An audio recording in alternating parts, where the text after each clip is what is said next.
Salatullah salamu. Assalamualaikum warahmatullahi wabarakatuh. Waalaikumsalam warahmatullahi wabarakatuh. Alhamdulillah, salatu wassalamu ala rasulillah wa ala alihi wa sahbihi wa mawalah wa la hawla wa la quwata illa billahi wa ba'du. Alhamdulillah, di siang hari ini saya baru tahu kalau jadwalnya pukul 2.00 karena WA yang sampai jam 1.30.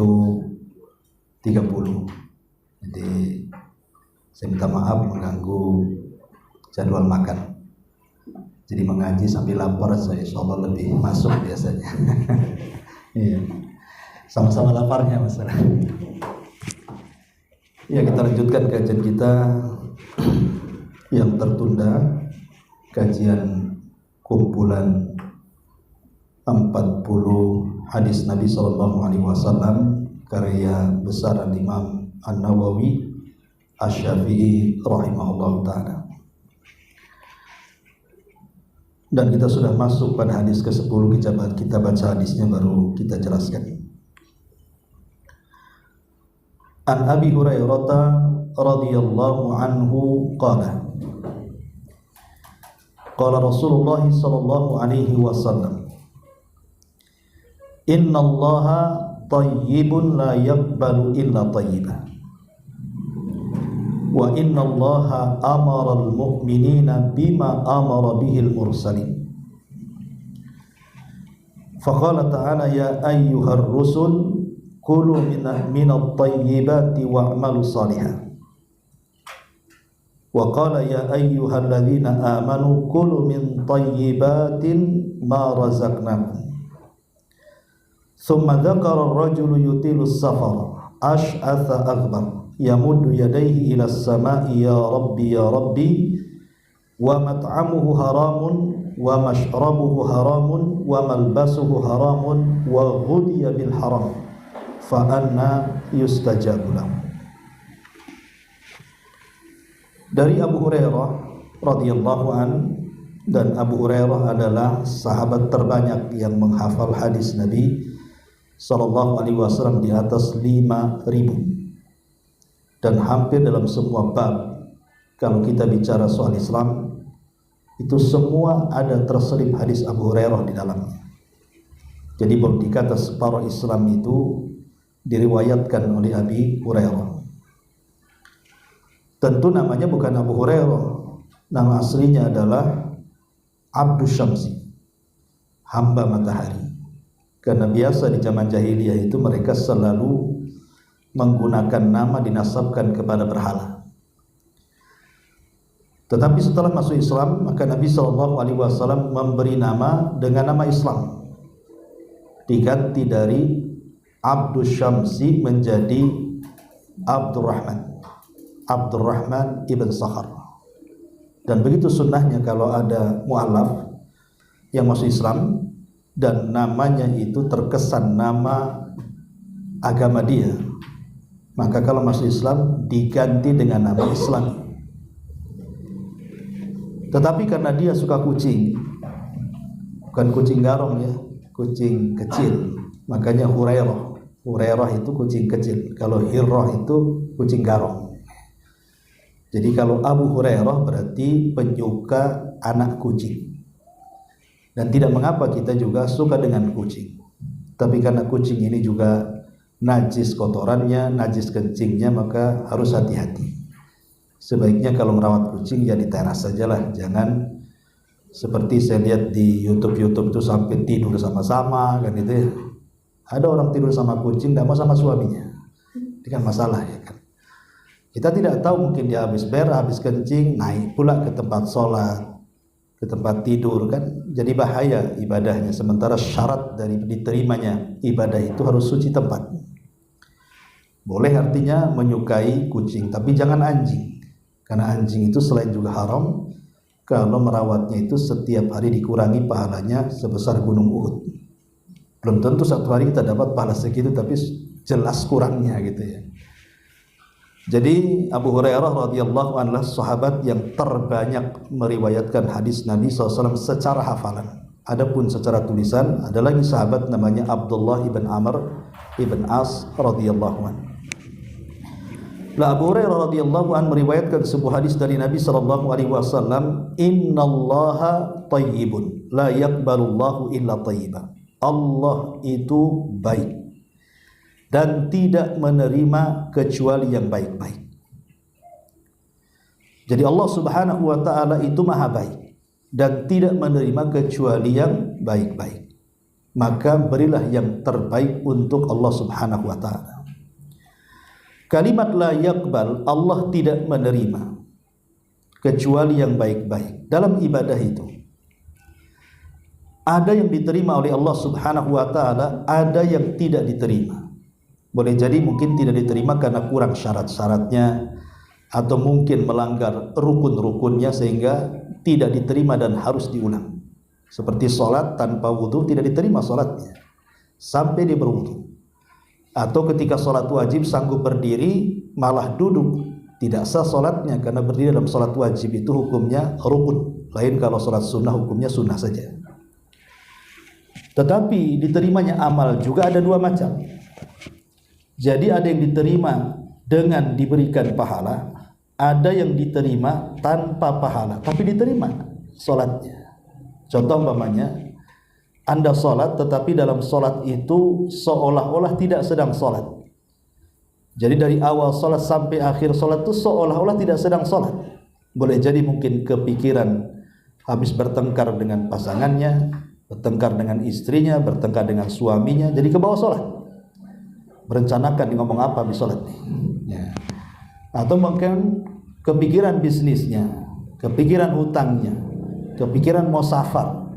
Banyak perkara yang dipikirkan sehingga ketika takbiratul ihram itu loh, tahu-tahu salam aja nih, gimana ceritanya? Lah apakah kemudian sholatnya ditolak? Tidak diterima. Tapi sholat seperti ini tidak dapat pahala. Tidak perlu diulang maknanya. Sah sholatnya. Tapi apakah dapat pahala atau tidak ya urusan Allah kan begitu. Tapi yang jelas orang sholat seperti ini tidak akan dapat pahala. Ya, karena sholatnya tidak ada khusyuk dan tidak ada ketumakninahan. Jelas akan mengurangi pahala dia. Seperti mamanya contohnya orang yang datang ke dukun. Itu kan sholatnya 40 hari tidak diterima. Seandainya dia sholat, sah sholatnya. Tapi tidak dapat pahala dia. Ya, jadi diterima sebuah ibadah di hadapan Allah itu boleh jadi hanya diterima tapi tidak dapat pahala. Tapi juga ada yang diterima dan mendapatkan pahala.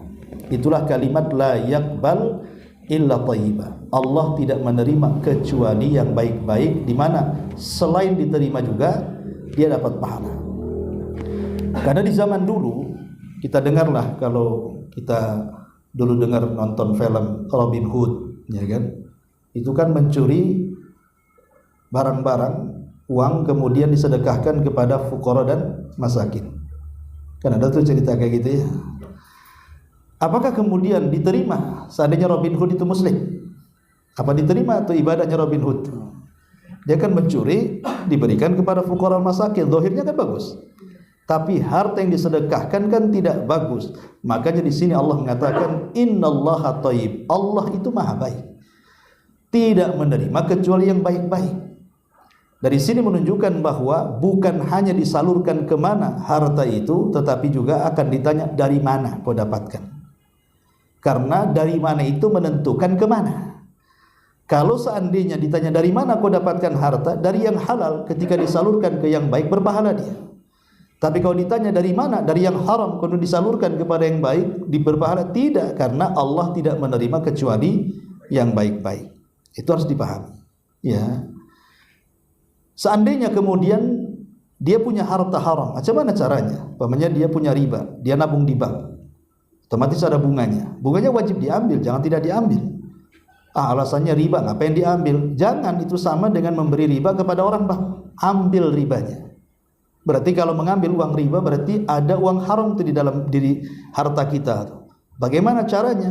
Maka kita harus berlepas diri daripada uang riba itu dengan cara meniatkan membersihkan harta. Tapi bukan disedekahkan, tidak niatnya, hanya membersihkan harta.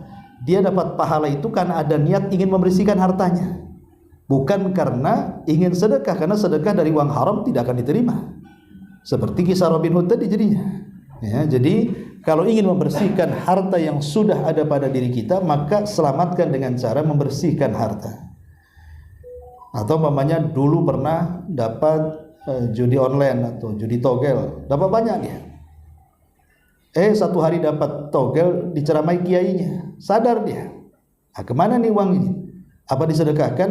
Tidak akan diterima sedekah itu. Caranya apa? Dengan cara dilepaskan. Ya, dilepaskan itu bukan dalam rangka sedekah, tidak.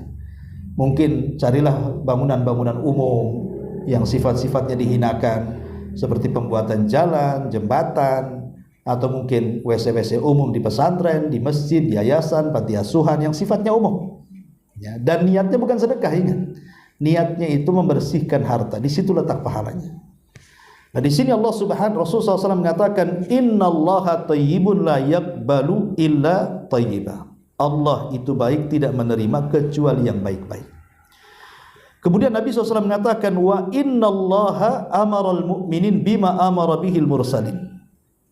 Dan dalam masalah ini Allah Subhanahu wa ta'ala telah memerintahkan orang-orang yang beriman persis seperti perintah Allah kepada para utusan. Kemudian Rasul menyebutkan dua ayat. Ayat yang pertama, ya ayyuhar rusul kulu min thayyibati wa'malu salihah.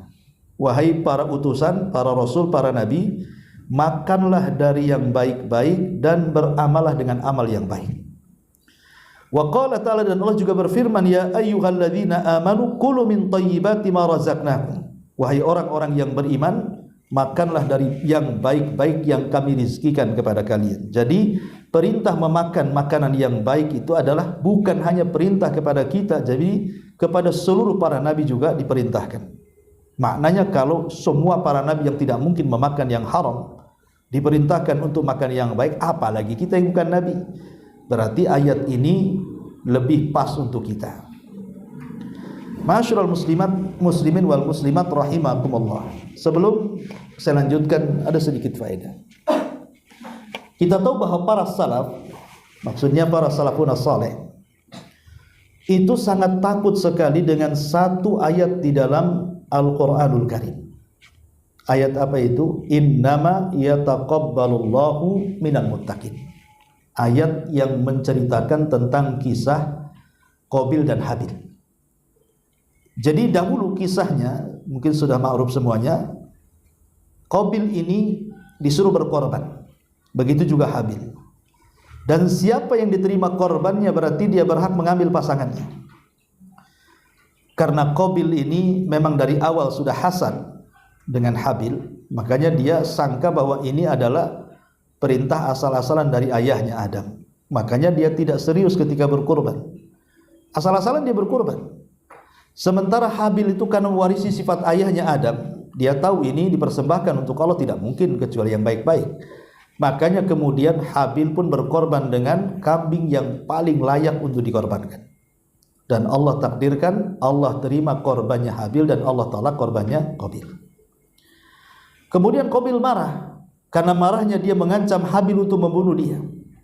Tapi Habil hanya menjelaskan, kenapa korbanku diterima sementara korbanmu ditolak. Allah Subhanahu wa ta'ala mengatakan perkataan Habil, innama yataqabbalullahu minal muttaqin. Ingat bahwa kurban itu akan diterima oleh Allah Subhanahu wa ta'ala kalau ada dasar takwa. Kalau tidak ada ketakwaan dalam hatinya, enggak mungkin diterima.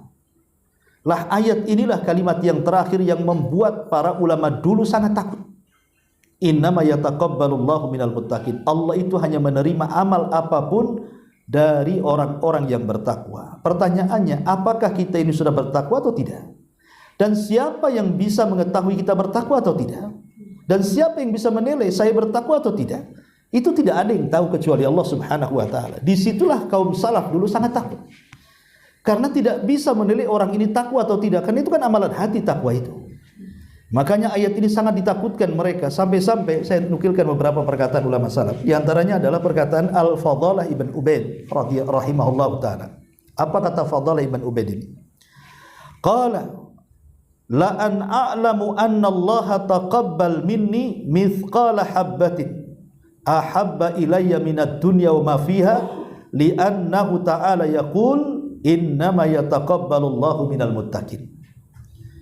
Kalau seandainya aku tahu, kata Fudalah ini kan ulama besar, ulama ahli ibadah, padahal Fudalah ini dia mengatakan, kalau seandainya Allah tahu satu butir biji gandum dari amalanku diterima oleh Allah Subhanahu wa taala, itu lebih baik daripada dunia dan isinya. Karena Allah Subhanahu wa taala mengatakan innama yataqabbalullahu minal muttaqin. Allah hanya menerima amal dari orang-orang yang bertakwa.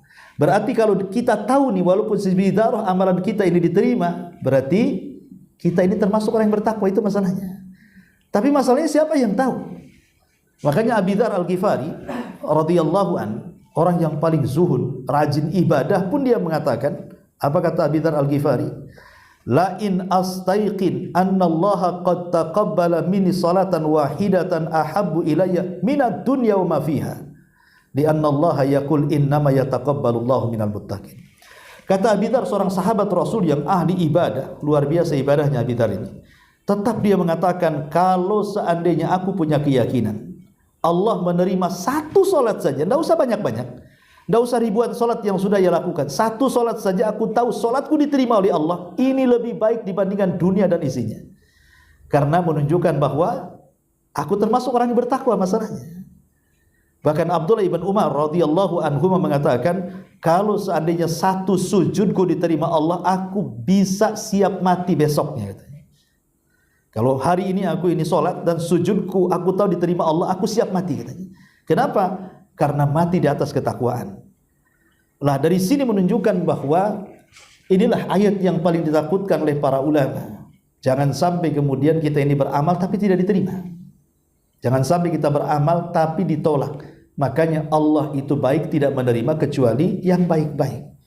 Dan Allah itu baik secara namanya, secara sifatnya, secara perbuatannya, dan begitu seterusnya.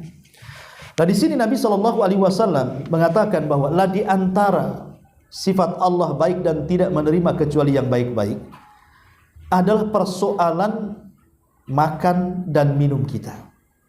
Disinggung di sini, dan ini kesempurnaan Islam sampai menyinggung soal makanan yang kita makan dan minuman yang kita minum. Di mana perintah kepada para rasul itu disamakan dengan perintah kepada kita kaum muslimin. Allah perintahkan para rasul, makanlah dari yang baik-baik dan beramallah saleh. Dan Allah katakan kepada orang yang beriman, makanlah dari yang baik-baik yang kami rizkikan kepada kalian. Di sini perintah bahwa kita disuruh memakan dan meminum dan memasukkan sesuatu kepada badan kita, sesuatu yang halal. Kemudian hadis ini ditutup. Nabi SAW menceritakan tentang seorang laki-laki yang baru datang dari safar. Ingat, safarnya orang Arab di zaman dulu beda dengan safarnya di zaman sekarang. Kalau safar di zaman sekarang kan istilahnya dandan dari rumah ke Jakarta, sampai Jakarta itu dandanannya masih bagus kan itu. Karena naik mobil pakai AC, sampai di bandara pakai AC, naik pesawat pakai AC, turun juga di bandara sana pakai AC, dijemput mobil AC, sampai rumah ada AC, tak ada keringat-keringatnya. Ya masih ganteng lah kan itu. Paling tisu satu lembar untuk ngusap-ngusap sikit lah kan itu. Tapi zaman dulu tuh kan kalau safar di padang pasir, mau segaya apapun jadi jelek kan itu. Karena pasti kena debu, pasti kena kotoran, pasti akan aut-autan tuh rambutnya tuh. Jadi Rasul menceritakan orang safar, orang ini susah karena tidak punya kendaraan. Kalau dulu kan mungkin orang kaya punya unta, punya kuda. Ini ndak, orang susah, jalan kaki, ya, ke tengah-tengah padang pasir. Gimana ceritanya itu? Apa ndak susah kehidupannya? Kemudian dia tidak tahan dengan kefakirannya. Akhirnya dia berdoa kepada Allah Subhanahu wa taala, mengatakan ya Rabb, sambil memelas dia mengatakan, ya Allah, kabulkan doaku, ya Allah, kabulkan doaku. Tapi sepanjang waktu dia berdoa tidak ada tanda-tanda dikabulkan doanya.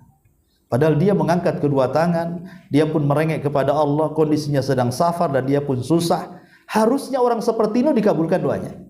Karena dia sudah mengumpulkan berapa syarat doa? 5 syarat doa. Ya. Pertama, dia musafir. Doanya musafir itu mustajab. Jadi kalau Anda ini ada tamu orang jauh, ya, orang yang memang sudah dianggap safar, seperti dari Padang datang ke Batam, dari Jawa datang ke Batam, dari mana-mana lah pokoknya yang jauh-jauh. berarti doanya mustajab. Minta doa orang-orang kayak gini nih. Ya, sambil disogok dengan makanan-makanan enak, bawa ke restoran enak kan itu. Minta doanya panjang-panjang, ya. Kalau nggak dikasih apa-apa, kuah gelas aja doanya pendek nanti. Kan itu harus kasih enak-enak baru minta doanya. Itu mustajab doa musafir itu. Ya. Kemudian orang-orang yang dalam kondisi sulit, kesulitan, orang-orang fakir, itu mustajab doanya orang-orang fakir, jangan salah. Orang-orang yang susah hidup itu kalau berdoa mustajab doanya. Kenapa? Karena biasanya doa mereka tidak dibuat-buat. Bahasa kerennya tidak pencitraan doanya itu. Ya, tapi kalau orang-orang kaya, ya doanya itu hanya seremonial saja. Kayak berapa silahkan doa itu udah ditulis doanya atau bukan seremonial saja. Hanya untuk melengkapi acara. Harus ada doanya. Tapi kalau doa orang-orang susah itu memang mereka tulus kan gitu. Makanya doa orang-orang susah itu mustajab. Inilah pentingnya kita membantu mereka, ya, menyumbangkan sebagian sedikit harta kita untuk bantu mereka, karena kita juga butuh doa mereka. Doa mereka itu mustajab. Ya. Kemudian yang ketiga di antara syarat diterima doa adalah dia mengangkat kedua tangan. Dan Allah malu apabila kita mengangkat kedua tangan, tiba-tiba Allah kosongkan tangan kita. Allah malu dalam sebuah hadis, Innallaha hayyun karim. Allah itu sudah malu, karim lagi, Maha Pemurah. Dan juga yastahi min abdihi idza rafa'a yadayhi an yaruddahu masifra. Jadi Allah itu malu kalau seandainya habis berdoa mengangkat kedua tangan, tiba-tiba Allah kosongkan kedua tangannya. Allah malu, artinya Allah pasti akan ijabah. Artinya ketika orang mengangkat kedua tangan itu sebab diterimanya doa. Kemudian yang keempat, dia pun mulih. Mulih itu artinya seperti anak kecil meminta sesuatu kepada orang tua. Sajengkel-jengkelnya kita orang tua, kalau anak-anak sampai guling-guling kasihan juga, lama-lama dikasih juga kan. Itu kepada makhluk tuh.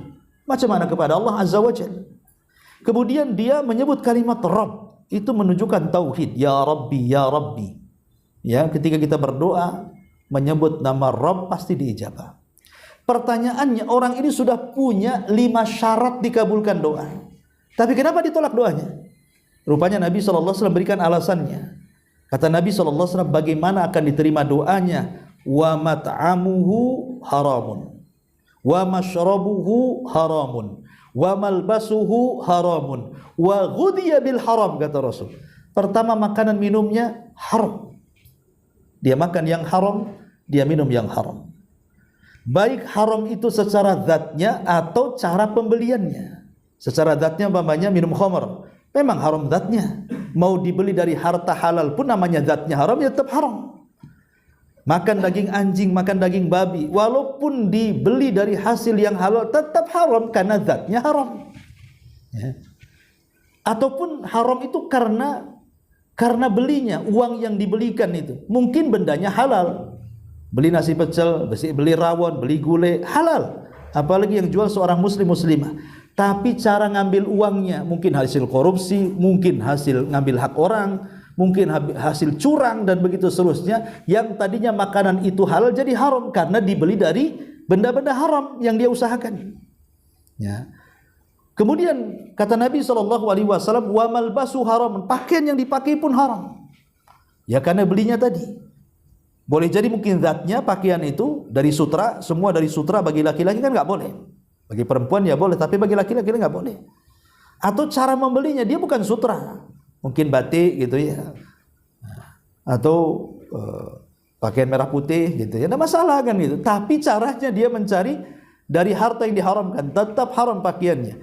Kemudian yang keempat, wa ghudhiya bil haram, dibesarkan dari barang-barang yang diharamkan, dimasukkan ke dalam mulut, akhirnya tumbuh besar. Untuk anak-anak kita dari kecil kasih makan yang haram sampai kemudian dia remaja. Lah ketika kemudian ini yang yang terjadi, kata Rasul, fa anna yustajabulah, macam mana dikabulkan doanya. Maka kita tahu bahwa di antara penghalang doa itu adalah memasukkan benda-benda haram ke dalam tubuh. Baik berupa makanan, baik berupa minuman, baik berupa pakaian, atau berupa apapun yang dimasukkan ke dalam perut kita atau keluarga kita. Jadi Nabi SAW ingin menjelaskan bahwa di antara mawani'ud doa, doa itu tercegah atau tidak dikabulkan karena tidak melengkapi syarat-syaratnya. Lalu apa saja selain daripada perkara ini bahwa doa-doa itu tidak akan diijabah? Yang pertama, sesuai dengan hadis ini, maknanya at-tawassu fil haram, terlalu luas dalam perkara haram. Dia tidak pernah menimbang ini halal, ini haram. Padahal Allah mengatakan apa? Falyamduril insan ila ta'ami, hendaklah melihat orang itu kepada makanan yang dimakan. Terpikir nggak kalau kita ini ke restoran atau ke warung, ya, kemudian kita beli macam-macam lauk di situ, mungkin masuk ke food court macam-macam itu ikan di situ. Rasul menyuruh kita memandang makanan itu, bukan dipandang enak tidaknya, lauknya apa, bukan. Berpikir ini saya beli uang dari mana? Nah, gitu maksudnya. Disuruh kita berpikir melihat makanan itu, pertama zatnya apakah halal apa haram, yang kedua saya ini sudah benar nggak membelikan makanan untuk keluarga ini. Nah, ini yang pertama. Yang kedua, al-isti'jal wa tarkud du'a. Di antara yang mencegah doa itu tidak dikabulkan adalah tergesa-gesa. Maksudnya tergesa-gesa apa? Tergesa-gesa itu artinya dia selalu protes dan mengatakan da'autu falam yastajibli. Aku sudah sering berdoa kok tidak dikabulkan ya. Lah kalimat ini justru penghalang doa. Yang sering saya itu di masyarakat mendengar itu. Aduh, saya ini sudah doa. Jadi kalau kita nasihati banyak-banyak berdoa lah. Ada sudah banyak doa kali, dah ratusan kali saya berdoa. Kan ada tuh di masyarakat yang ngomong gitu. Justru kalimat itu menjadikan doa tidak akan diterima. Karena itu masuk dalam bab istijal. Terburu-buru. Jangan mengatakan aku sudah banyak berdoa tapi tidak dikabulkan. Kalimat ini bisa mencegah doa tidak akan dikabulkan. Ini yang kedua. Yang ketiga, ya, bahwa di antara doa yang tidak dikabulkan juga adalah selain daripada istijal, irtikabul ma'asi wal muharramat, terlampau banyak maksiat, ya, terlampau banyak maksiat dan melakukan yang diharamkan Allah Subhanahu wa taala. Kenapa demikian? Karena ada ayat umum yang mengatakan innallaha la yughayyiru ma biqaumin hatta yughayyiru ma bi anfusihim. Innallaha la yughayyiru biqaumin hatta yughayyiru ma bi anfusihim. Allah tidak akan merubah sebuah kaum sampai kaum itu mau merubah diri sendiri. Jadi bagaimana kita akan merubah, ingin sukses gitu ya dalam kehidupan dunia atau dalam kehidupan akhirat, sementara kita tidak pernah merubah diri kita, tidak meninggalkan maksiat dan mungkar, ya percuma lah kan begitu. Di sini juga salah satu pencegah di mana doa ditolak ketika kita terlampau banyak melakukan maksiat dan yang diharamkan.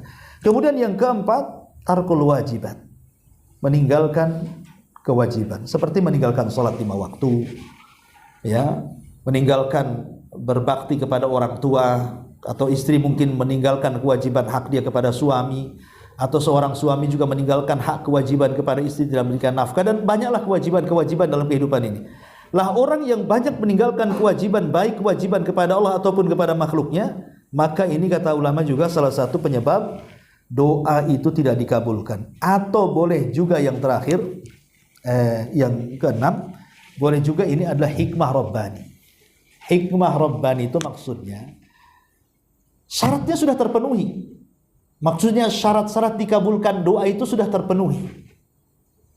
Dan larangan-larangan yang menjadikan doa itu tertolak juga sudah dijauhi. Tapi kok tidak dikabul-kabulkan doanya? Boleh jadi ini hikmah Rabbani artinya. Hikmah Rabbani itu begini contohnya. Kenapa kita ini berdoa kepada Allah agar dimudahkan dunia, dilancarkan usaha, kok makin sempit saja?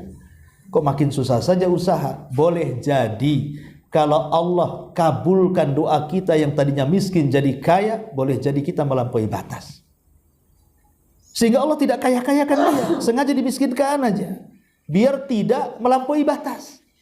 Karena Allah mengatakan kalla innal insana la yatgha an ra'ahu stagna. Manusia itu akan mudah melampaui batas, kata Allah, kalau rizkinya dibentangkan banyak-banyak. Atau boleh jadi mungkin kita sakit, kita berdoa kepada Allah, ya Allah sembuhkan saya, Allah sembuhkan saya. Boleh jadi kalau sudah sembuh maksiat lagi dia, ya. Ketika dia sakit masihlah dia berdoa, doa kan ibadah, masihlah ingat Allah, ingat mati. Akhirnya kemudian dia sholat, ngaji, dengerin ceramah, dengerin apa, itu waktu sakit, takut mati nih. Kemudian dia pengen sembuh, ketika sembuh, maksiat lagi, lebih parah dibandingkan dia sakitnya. Padahal ketika sakit dia bercita-cita, kalau saya sembuh saya akan sholat. Justru ketika dia sembuh tidak sholat, ngajak orang tidak sholat lagi. Dia pula yang merobohkan masjidnya, ya. Kadang-kadang seperti itu hikmah dari Allah kan. Ya. Ataupun kenapa orang kaya gitu ya, kita yang memandang kenapa sih anu itu kok bentang-bentang tikar aja kok kaya terus kok habis miskin. Boleh jadi Allah tidak buat dia miskin. Kalau miskin dia bisa kufur. Itu hikmah semuanya kan.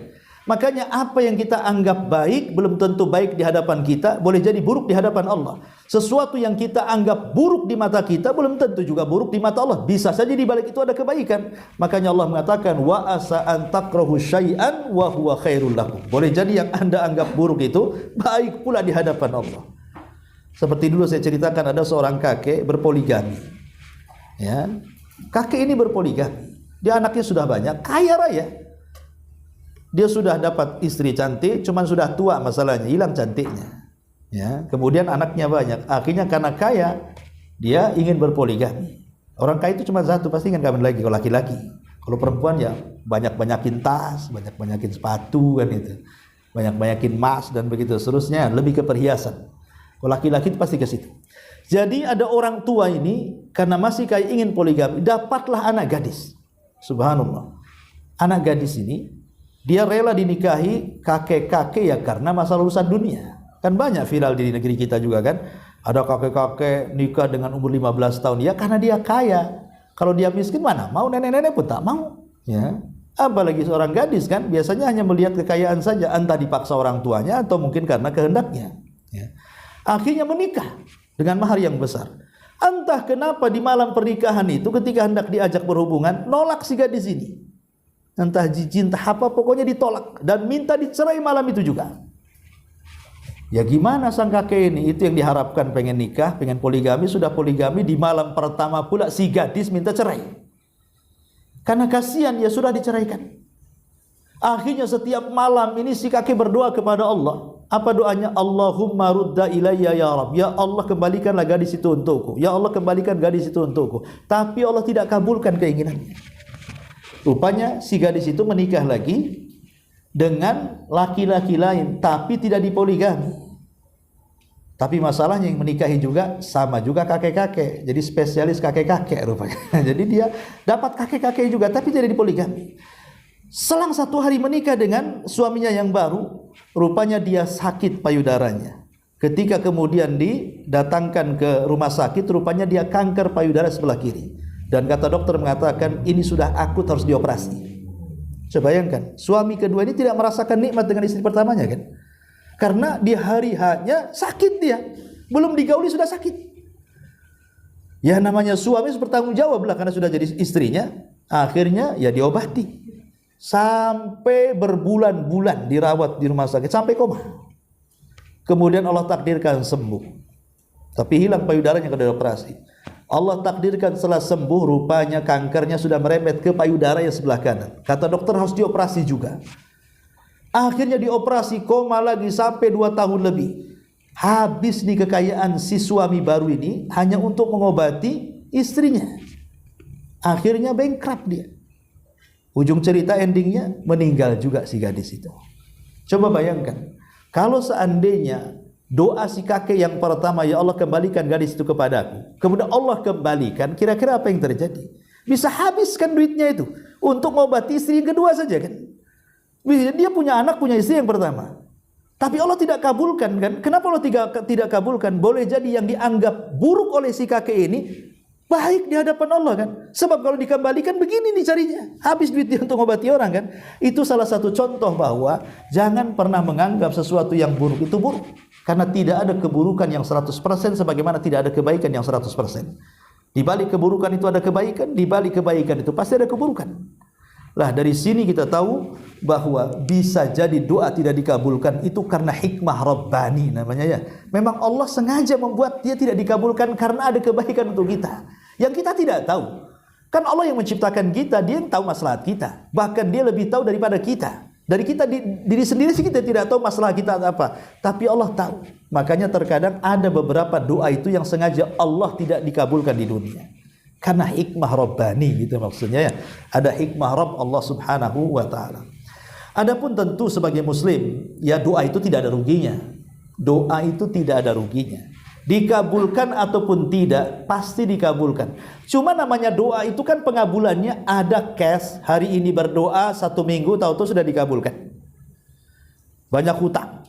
Tahu-tahu kita berdoa, ya Allah lunasi, tahu-tahu adalah durian jatuh ke kepala tuh. Bukan beneran durian ya. Ya itu istilah, tahu-tahu dapat rezeki nomplok. Akhirnya terbayarlah hutang itu. Ada yang Allah kabulkan secara cash. Tapi ada juga cara pengabulannya. Allah Subhanahu wa taala tidak memberikan apa yang diharapkannya, tapi dengan cara lain. Dengan cara apa umpamanya? Mungkin dihindarkan dari musibah yang kalau seandainya dikabulkan permintaannya tidak seberapa dengan musibah yang turun kepadanya. Contoh umpamanya, dia tidak punya rumah. Dia berdoa, ya Allah saya ngontrak 10 tahun ini. Berikanlah rumah kepadaku, mudahkan rizkiku. Tapi juga tidak dikasih-kasih sama Allah.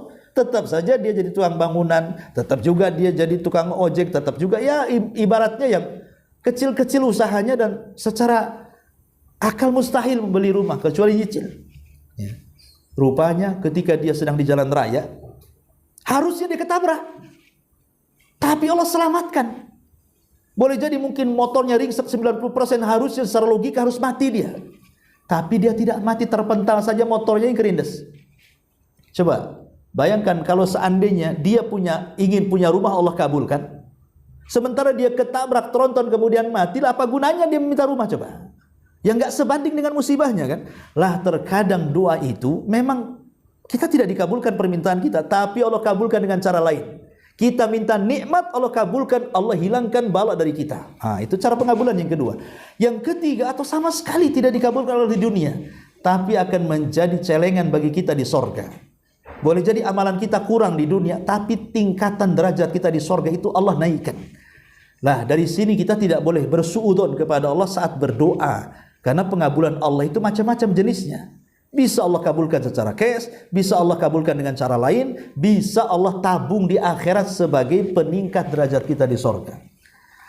Ma'asyiral muslimin wal muslimat rahimani wa rahmukum. Ataupun secara umum, ya kita tahu bahwa dikabulkan doa itu ada dua jenis ya. Ada yang berkaitan dengan syarat-syarat yang harus dipenuhi, ada yang berkaitan dengan waktu dan tempat yang harus kita berdoa di dalamnya. Dan kalau kita gabungkan, cara doanya sudah bagus, kemudian tempatnya tempat bagus, waktunya waktu bagus, insya Allah tidak mungkin ditolak doanya. Adapun cara doa yang bagus supaya diterima doanya, yang pertama, al-ilha was-sabru wa adamul istijal. Pertama, merengek seperti anak bayi meminta air susu dari orang tuanya. Lihatlah anak bayi itu, kalau belum disusui ditetei itu, wah dia ngamuk sangamuk-ngamuknya kan itu. Memelaslah bahasa kitanya ya. Begitu juga memelas kepada Allah Azza wa Jalla. Kemudian sabar dan jangan tergesa-gesa. Yang kedua, at-tadarru wal inkisar. Kita ini sedang meminta kepada Zat yang maha kuat, yang maha kuasa, yang maha kaya dan maha segala-galanya. Kalau kita aja, kalau saya analogikan seperti ini ya, Anda ini mau pinjam uang. Kira-kira orang yang pinjam uang kepada orang yang akan dipinjam itu bahasanya gimana? Pasti akan memuji kan? Awalnya nggak mungkin langsung, kalau langsung kan nggak mungkin dikasih. Pasti dia akan bersandiwara dulu tuh. Jadi ya bersinetron dulu kan. Aduh, bapak ini orang baik kan itu. Ibu ini cantik, tua-tua pun katanya. Macam-macam lah pujian dia kan. Nanti kalau sudah keenakan dipuji, baru keluar tuh jurusnya. Saya lagi susah nih, kira-kira bapak bisa pinjami uang saya nggak? Kadang-kadang seperti itu orang itu. Merendahkan diri di hadapan orang yang akan dipinjami uangnya. Kadang-kadang izahnya nggak ada. Ya, sampai dia merendahkan diri, padahal tidak boleh merendahkan diri kecuali kepada Allah kan begitu. Lah kalau kita berdoa seperti kita pinjam uang, kan harusnya diberikan kepada Allah lebih dibandingkan kita meminjam uang pada manusia. Artinya sifat tadarru itu merendahkan diri kepada Allah harus lebih direndahkan lagi dibandingkan merendahkan diri kepada manusia. Kita ini sama-sama Bani Adam, kenapa merendahkan di hadapan orang? Ya. Lah ini juga yang kedua. Yang ketiga, as-sidq wal ikhlas. Memang doa itu jujur, bukan main-main, dan penuh keikhlasan. Memang kita berhajat. Jangan berdoa itu asal-asalan. Apalagi mengatakan, ya Rabb, saya ini lagi sulit lah, terserah mau dikabulkan tidak, yang jelas saya berdoa. Kan nggak mungkin doa begitu. Masa doa dibuat main-main? Ya terserahlah mau dikabulkan atau tidak. Lah, gimana cerita berdoa ngomong begitu? Jadi harus memang jujur. Memang dia sedang butuh dengan Allah ya, dengan kalimat-kalimat yang bagus, dengan hati yang ikhlas. Termasuk juga yang keempat, harus ada kehusyuan. Harus ada kehusyuan. Makanya berdoalah di waktu bersendirian. Itu pasti khusyuk, itu pasti akan meleleh air mata kita. Kemudian dibarengi dengan amal soleh. Karena doa juga, sebagaimana hadis yang tadi apa? Rasulullah SAW mengatakan kepada para nabi, "Qulu ya ayyuhar rusul, qulu minat thayyibati wa'malu salihah." Wahai para rasul, makanlah dari yang baik-baik dan beramalah dengan amal saleh. Coba kita lihat kisahnya Nabi Ibrahim. Nabi Ibrahim itu kan diperintahkan oleh Allah Subhanahu wa taala untuk membangun Ka'bah. Maka Ibrahim pun mengajak Ismail, "Ayo kita bangun Ka'bah." Kata Ismail, "Ayo." Akhirnya terbangunlah Ka'bah. Dengan susah payah, dengan petunjuk Allah, dengan bimbingan Allah. Jadi ketika Ibrahim membangun Ka'bah itu bukan hanya perintah Allah, juga dibimbing juga cara membangunnya sampai selesai. Tetapi Ibrahim alaihissalam tetap mengatakan, "Rabbana taqabbal minna." Ya Allah, mudah-mudahan Kau terimalah bangunan ini. Padahal dia bangun Ka'bah atas perintah Allah dan dibimbing oleh Allah. Tapi takut kalau seandainya amalan dia tidak diterima. Dan dia mengatakan, "Ya Allah, terimalah apa yang sudah kuusahakan." Harusnya kan tidak perlu kan gitu. Karena dia sudah sesuai dengan yang Allah perintahkan. Pasti diterima. Tapi Ibrahim tetap takut tidak diterima. Artinya bahwa jangan pernah terpedaya dengan amal soleh kita, gitu maksudnya. Jangan tertipu dengan solat kita, jangan tertipu dengan puasa, zakat, sedekah kita, belum tentu diterima. Makanya walaupun kita sudah solat, sudah sedekah, sudah apapun dari amal soleh, minta agar solat kita, sedekah kita, puasa kita, haji kita, umroh kita, silaturahim kita, dan begitu seterusnya, agar diterima oleh Allah.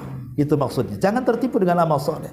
Karena ada orang yang latah mengatakan, "Saya sudah banyak sedekah, mau apa lagi?" Lah, kok bisa ngomong begitu dia? Kalau sudah banyak sedekah, mau apa lagi? Saya sudah banyak ini, saya sudah kesedekah ke sana sedekah, saya kira sudah cukup lah. Emangnya sedekah kamu diterima kan itu? Bilang sudah cukup itu. Lah itu orang-orang yang tertipu dengan amal soleh namanya. Ya, harusnya nggak usah bicara lah kan gitu. Cukup Allah yang tahu saja. Tapi kadang-kadang orang terdorong ria, akhirnya mengucapkan kalimat seperti itu, merasa bahwa ibadahnya sudah cukup, padahal belum tentu diterima. Nah, ini juga penting amal soleh dalam doa itu. Termasuk juga hadis yang kita baca, ya, menghindarkan perkara-perkara haram itu juga salah satu sebab diterima doa. Termasuk juga memperbanyak taubat dan istighfar. Bahkan dalam kehidupan saya pribadi, saya pernah mempraktikkan ketika banyak masalah, dan ini bisa dipraktikkan antum lah. Kalau ada masalah banyak itu, coba perbanyak istighfar. Ya, nggak usah dihitung berapa ratus, berapa ribu kali itu. Jadi kalau ada masalah yang kita rasanya kiamat gak bisa keluar dari situ, coba dari pagi astagfirullah, astagfirullah, astagfirullah, sampai siang, sampai sore, sampai besoknya lagi, besoknya gitu lagi, besoknya gitu lagi. Demi Allah saya pernah merasakan, saya pernah dapat masalah itu tidak bisa keluar dari situ. Tapi saya berusaha 3 hari istighfar terus tidak berhenti. Masya Allah, hari keempat Allah tiba-tiba ada ilham, kasih jalan keluar.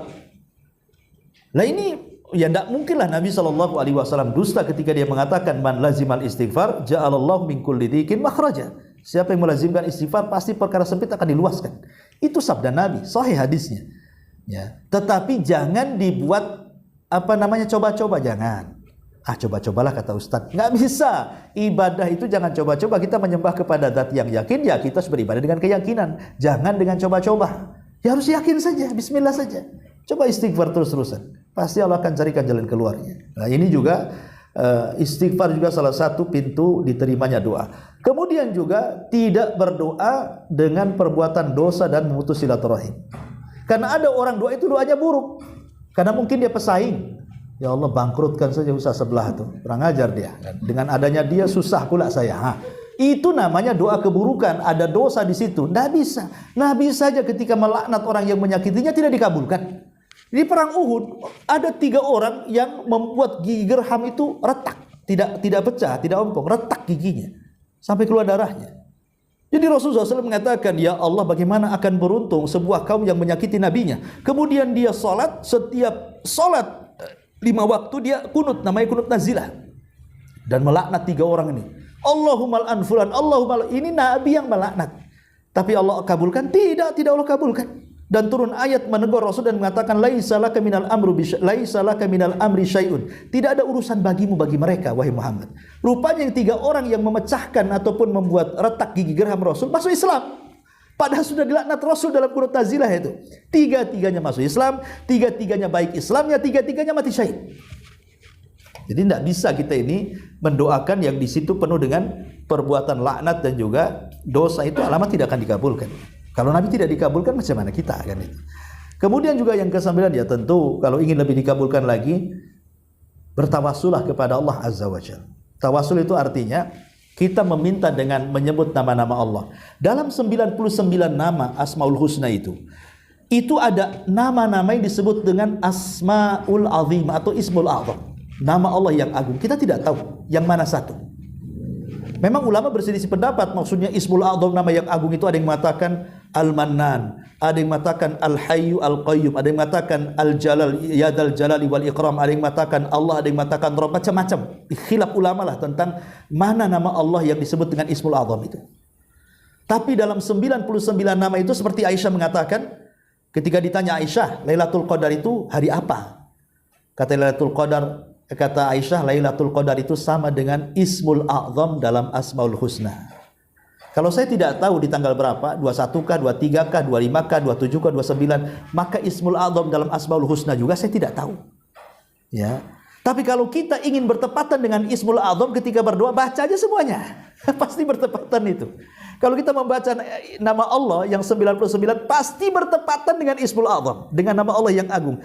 Apa maksudnya Ismul A'zam itu? Rasul mengatakan, idza du'iya ajab wa idza su'ila a'ta. Siapa yang bertepatan dengan Ismul A'zam dalam Asmaul Husna ketika berdoa, apabila berdoa dipastikan dikabulkan, apabila meminta dipastikan akan dipenuhi permintaannya. Itu hadisnya seperti itu. Jadi kalau kita ini mendapatkan Ismul A'zam, ya baca aja semua, pasti akan ketemu Ismul A'zam kan. Makanya kenapa Qarun itu kaya? Sebab kaya Qarun itu karena Qarun diajarkan Ismul A'zam. Ya tentu Asmaul Husna di zaman Nabi Musa berbeda dengan Asmaul Husna di zaman Nabi kan begitu. Tapi Qarun itu menguasai itu. Makanya dia bisa jadi kaya raya. Sebagaimana Bal'am ibn Ba'ura yang disebutkan di dalam Quran secara tersirat. Kenapa dia jadi ulama besar sehingga doa-doanya dimustajab sampai Bani Israil kalau minta doa itu kepada Bal'am ibn Ba'ura? Karena Bal'am itu menguasai Ismul A'zam. Lah dalam Asmaul Husna itu ada Ismul A'zam yang kita tidak tahu. Baca semua, langsung berdoa. Baca, minta. Pasti akan bertepatan dengan Ismul A'zam, insyaallah. Itu namanya bertawasul dengan nama-nama Allah kan gitu ya. Ataupun bertawasul dengan amal soleh. Mungkin dulu kita ini punya amal yang mungkin ringan, makanya jangan remehkan sekecil apapun amal soleh itu. Terkadang yang remeh itu lebih ikhlas dibandingkan yang besar. Yang sering saya contohkan, kalau antum infak 1 juta kayaknya kurang ikhlas ya. Tapi kalau infak 2.000 kan ikhlas, karena tidak pernah disebut-sebut tuh. Coba infak 2.000 ke kotak, mungkin sudah lupa infak di mana, saya ngasih sama siapa gitu kan. Tapi kalau infaknya banyak 10 juta, itu walaupun sampai tua saya ingat tuh, saya infak 10 juta di sana. Ya, masih ingat kan? Makanya amal yang ringan itu terkadang itu lebih ikhlas dibandingkan amal besar kan. Tapi bukan berarti infaknya 2.000 terus biar ikhlas, nggak mau 10 juta kan itu. Takut tidak ikhlas, ya itu salah. Maksudnya kalau beramal dengan berat dengan ikhlas, dengan beramal kecil ikhlas ya lebih baik besar kan itu. Tapi maksud saya begini, carilah amal-amal yang ringan, yang itu ikhlas. Ini bisa kita gunakan untuk berdoa dan bertawasul. Umpamanya kita lagi sulit. Kita teringat dulu kita pernah ngasih pengemis gitu kan 2.000. Ya Allah, dulu saya pernah ngasih dan rasanya itu lah ibadah saya paling ikhlas tuh. 2.000. Yalah 2.000, cuman enggak ikhlas kan gitu ya. Ya Allah, kalau memang itu amalanku terbaik yang paling ikhlas, saya sedang sulit nih sekarang. Tolong hilangkan kesulitan saya. Gitu maksudnya. Itu tawasul dengan amal soleh. Diingatkan dengan amal. Allah tahu sebenarnya, nggak perlu ngomong Allah tahu. Tapi itu bagian daripada adab, nggak apa-apa kita sebutkan ketika dalam doa itu. Ya Allah, dulu saya pernah berbuat baik sama istri saya atau sama suami saya dalam kehidupan saya itu. Itulah yang paling baik pelayanan saya umpamanya kan. Itu juga bisa untuk tawasul. Ataupun tawasul dengan orang-orang yang masih hidup dan dia orang saleh, minta doanya bisa juga. Tapi ulama mengatakan sebaik-baik doa itu doa sendiri kepada Allah dibandingkan minta doanya orang lain. Dan itu orang awam yang tidak paham, datang ke kiai, datang ke ustaz, tolong doakan. Soalnya doa dia nggak yakin dikabulkan. Padahal doa yang paling baik itu doa kita dengan Allah tanpa perantara. Itu doa yang paling baik. Nggak usah datang ke ustaz, datang kiai, minta aja kepada Allah. Ya, tapi kalaupun seandainya minta sama doa sama orang soleh pun dibolehkan, tapi tidak sampai ke taraf sunnah. Boleh tawasul seperti ini. Ya. Jadi ini diantara pelengkap lah supaya doa-doa kita diterima oleh Allah Subhanahu Wa Taala. Dan Banyak lagi seperti cari tempat-tempat yang mustajab. Kalau dianjurkan ataupun diberikan rezeki bisa umroh, bisa haji, kan di sana tempat-tempat mustajab tuh. Ataupun bertepatan dengan waktu-waktu mustajab di sepertiga malam. Ya, tahajud kita di situ ketika saat hujan, di antara adzan dan qomat, di antara dua khatib ketika naik mimbar di hari Jumat, ketika khatib sedang duduk, ya itu berdoa tuh. Kan bapak-bapak lah yang biasa Jumatan kan, khatib khutbah pertama kan berhenti kemudian duduk, kemudian naik ke khutbah kedua. Lah di antara dua khutbah ini, disitulah doa mustajab tuh. Jangan diam saja. Nah, ini enggak, memang dari awal sudah tidur sampai akhir dia tidur. Enggak ada doanya, khusus dalam tidur bukan dalam doa. Nah ini kebanyakan seperti itu. Karena orang ketika di kantor susah tidur, biasanya kalau Jumatan cepat tidurnya tuh. Enggak tahu juga kenapa ya. Tapi yang jelas bahwa itu bertepatan dengan waktu-waktu doa ataupun ketika puasa. Itu yang sangat mustajab ketika puasa itu, terutama ketika saat berbuka tuh. Ya 10 menit atau 15 menit sebelum berbuka, itu mustajab sekali itu. Sangat mustajab sekali. Ya, apalagi bulan Ramadan. Cuman kayaknya kalau bulan Ramadan kalau dekat-dekat buka sibuk dia cari channel TV yang paling cepat azannya biasanya. Ya itu ya.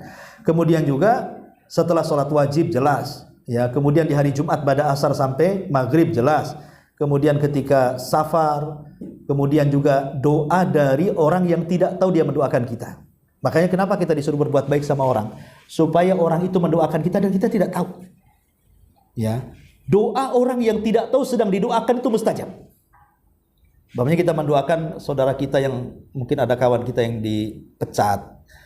Karena dia baik sama kita, ya Allah mudah-mudahan dia dapat pekerjaan di luar sana lebih baik. Dia tidak tahu kalau kita sedang doakan kan? Itu mustajab itu. Karena ada hadisnya, barang siapa yang berdoa kepada saudaranya, manda ila akhihi bi dhahri ghaibi, kata Rasul, barang siapa yang berdoa kepada saudaranya dan dia tidak tahu dalam kegaibannya, qalal malaku walaka mithlu, maka malaikat akan datang, kau juga akan dapat yang sama seperti yang kau doakan kepada orang. Kan enggak ada ruginya kita mendoakan orang, karena ketika kita mendoakan sama dengan mendoakan diri sendiri kan. Malaikat mengatakan dan engkau juga akan mendapatkan hal yang sama. Kalau kita mendoakan ya Allah semoga sukses, malaikat datang semoga kamu juga sukses. Ya Allah jangan itu anak orang tuh kok nakal kali gitu. Ya Allah kasihan orang tuanya. Jadikan dia anak yang soleh. Malaikat datang, anakmu juga mudah-mudahan soleh. Itu maksudnya. Kan gak ada ruginya sebenarnya kan. Makanya dalam ilmu parenting itu, kalau kita membahas tentang ilmu parenting, salah satu supaya anak kita itu menjadi baik adalah dengan mendoakan anak orang supaya baik. Ya. Jangan ego, asik anak kita saja sudah doakan tak baik-baik, anak orang kita doakan. Pokoknya anak kita ini diarahkan lurus bengkok terus. Ya, kurang ajar terus kan, melawan terus. Enggak bisa. Doakan anak tetangga. Ya. Ketika anak tetangga baik, maka anak kita pasti baik. Karena malaikat menjanjikan seperti itu. Ya. Tetapi ya ketika berdoa pun tetap adabnya adalah berdoa anak kita juga, kemudian anak orang lain itu tetap kepada diri kita sendiri, baru kepada orang. Itu adabnya seperti itu. Wallahu a'lam. Ini diantara syarah hadis ke-10 dari hadis Arba'in. Tapi sampai di sini. Saya kira antum juga belum ada yang mungkin tadi ada masukan jam 2 kajiannya karena alasannya belum makan siang. Ya sebenarnya seide dengan saya juga kan. Sebenarnya karena saya juga harus makan siang gitu. Jadi nanti kedepannya jam 2 saja. Ya wallahu alam. Baik, kita bertanya jawab silakan.